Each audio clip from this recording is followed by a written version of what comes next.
have a new mod for the 330i, and with this new mod comes great responsibility, aka an M badge. And hold on, before you guys click off this video, no, I'm not putting an M3 badge on this 330i. If you guys have been watching the channel, you'll know that this 330 started its life as a base model, but I recently updated it to an M Sport, at least in terms of the bumper. So I have the front bumper, the side skirt, and even the rear bumper with a 340i dual exit exhaust. So we're gonna quickly throw on that new mod, but I also want to talk to you guys. Is it possible to fake being an M Sport? A lot of people get really triggered when you put like an M3 badge on a non-M car or something like that, but how if you take a base model and convert it to an M Sport? Should you not do it? Is it okay? Obviously, I'm kind of already doing it, so you might already know my opinion about it. But regardless though, I want to share my opinion, tell you guys what I think, because I know it's kind of a hot topic.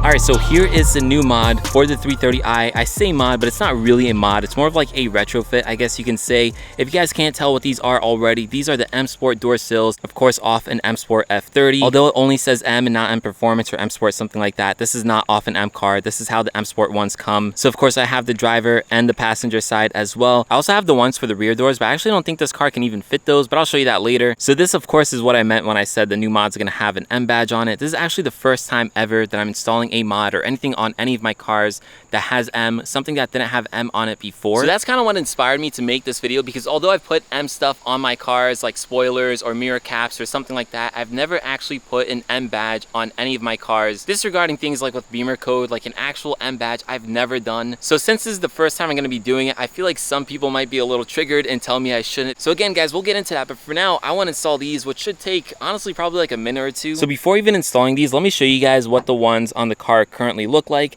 So again, this was a base model. It was not an M Sport from the factory. So as you guys can tell right over here, this is the door sill. It only says, if it can focus in, it just says BMW. It does not say M. Obviously we'll be swapping this out. And then what I was sort of saying before about the rears, if I actually open up the door back here, there's not even a spot for a door sill. I don't know, it's kind of weird. Regardless though, this one I'm not too worried about. It's in the rear, it doesn't even say M on it, so it's not even like that nice. So we're not even gonna stress these, but yeah, let's just focus on the front. Alright, so to install this, it should be pretty easy. I'm just gonna take a pry tool like this one, if you guys can see that.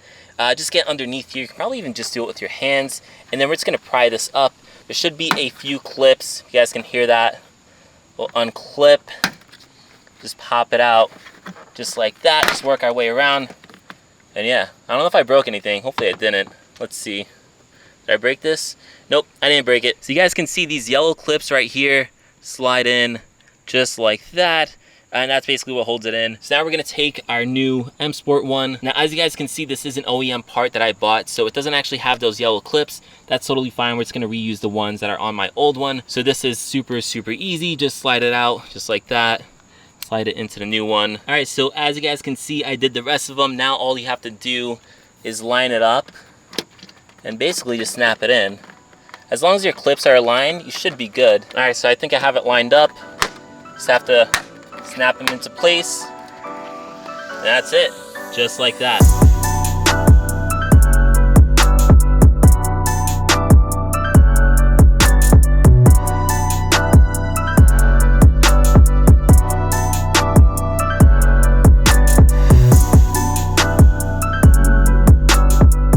Alright, so now with this side done, let me just hop over to the driver's side and let me see how quickly I can knock out that one. Because honestly guys, no joke, this is probably one of the easiest mods you can do. Alright, so I was able to quickly knock out this side. Again, super easy. This one is a little more of a pain because one of the clips actually ended up getting stuck inside the car, but no biggie. I just took my pry tool, this little groove, got it underneath, was able to easily get it out. It's such a subtle thing, but it's nice whenever you get inside the car. It's like one of the first things you see. It just makes the car feel a little more premium, a little more expensive. Now obviously this isn't really a mod, it's something that comes with the M Sport cars, and if you have an M Sport you already have it, but since this was a base model, it's definitely a step up of what was there already. But yeah, with that said, that kind of leads me into the point of this video, and that's kind of making a fake M car or M Sport car in this case. Is it okay? Should you not do it? Is it really as bad as people make it out to be? I want to clarify guys, this is strictly my opinion. You're definitely more than welcome to have your own and disagree with me. So again, I've kind of already started making this car a fake M Sport, and that's with the bumpers, the side skirts, the rear bumper, bumper. I've even put some M stuff on it, like these mirror caps. I've done this on the 435, and I remember someone in my comments was really upset about me putting M style mirror caps on a non-M car. And now with this mod that I just put on, this is officially my first M badge on this car. The first time, again, I've ever put an M badge on any of my cars.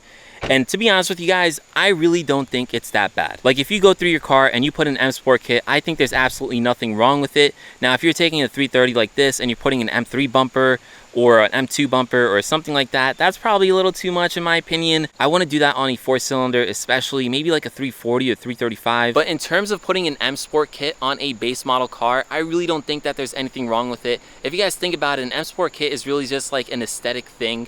So there's no real difference between an M Sport car and a non-M Sport car, because I think, and I could be wrong on this guys, I think the Sport package is what really changes some of the driving aspects of the car, if anything, like the wheels and the suspension.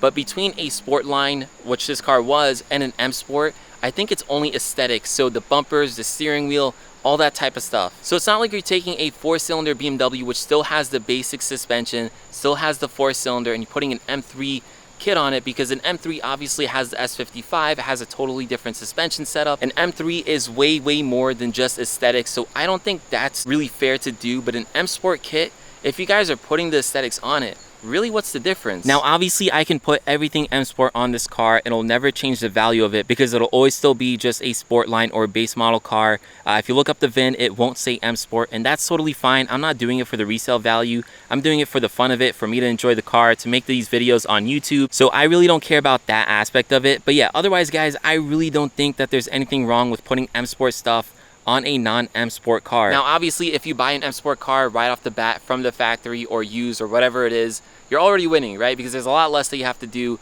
For us, there's a lot more that we have to do, but that's totally fine. That's half the fun of it. When I bought the 435, that car came with an M Sport kit. And I'll be honest with you guys, I'm actually having a lot more fun modding this car than that car, because that car already looked really good from the factory. This car, in my opinion, didn't look so great, and I feel like we're making it look a lot better.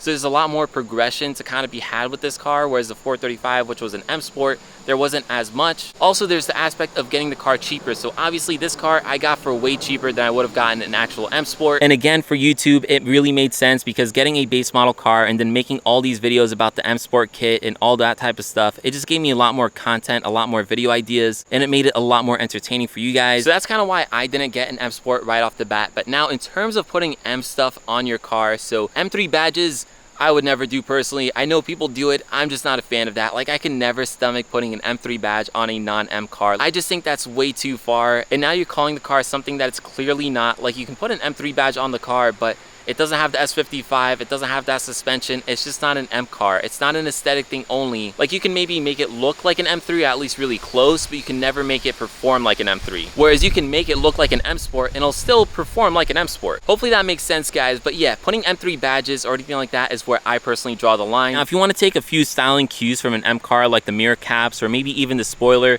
which I personally didn't do, I think the spoiler that I have on it right now is an M Performance. It's not the M3 style. But if you guys want to take a few styling cues from an M3, like the spoiler, mirror caps, maybe even the wheels, I personally don't think there's anything wrong with that, because at the end of the day, this will still look like a normal 3 Series. Even with an M Sport kit, like, it doesn't look like you're trying to pretend to be an M3. It just really looks like you're taking some styling cues from an M3, which I don't think there's anything wrong with. So I think that right there says it all. If you're trying to make your car something that it's not, like calling it an M3 when it's clearly not an M3, that's where I personally draw the line. Taking some styling cues, I personally think, is more than fine. I know some people get really mad even about that, but I really don't think there's anything wrong with putting like M3 mirror caps on an F30. Like, no one's gonna be like, oh, that's an M3 because you have the mirror caps. Again, that's just me, but I don't know if you guys agree. And then in terms of an M Sport, I think there's just nothing wrong with that. Like, go ahead, make your car an M Sport. It's just aesthetic anyways. But at the end of the day, guys, do whatever makes you happy. It's your car, you can do whatever you want to it. Just keep yourself safe. Keep the people around you safe, and if you're doing that, everything else should be okay. If people don't like what you're doing to your car, I mean, at the end of the day, like, you're paying for it. It's your car, you're driving it. They don't have to like it. These, again, are just my opinions that I figured I'd share with you guys now that I'm kind of in this boat of making like a fake M Sport. But otherwise, guys, hopefully you enjoyed this video. Make sure you drop it a like, hit that subscribe button, and I'll catch you guys in the next one. Peace.